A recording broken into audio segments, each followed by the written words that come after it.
একটাই কারণ হলো মানবতাকে বিসর্জন দিয়েছি আমরা। মানবতা বলতে কিছুই নাই। মনুষ্যত্ব কাকে বলা হয়? মনুষ্যত্ব কি আপনি পেট ভরে খাবেন আর আমি না খেয়ে থাকবো, এটা কি মনুষ্যত্ব? না। ইসলাম বলে যে প্রত্যেকটা লেভেলে, আপনার লেভেল যেমন, আপনাকে আল্লাহ পাক যেমন সম্মান দিয়েছেন, আপনার চিন্তা চেতনাও তেমন হওয়া দরকার।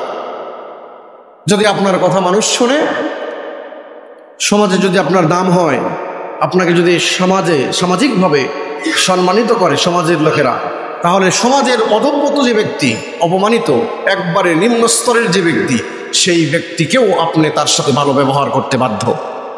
এরা হলো ইসলামিক কালচার।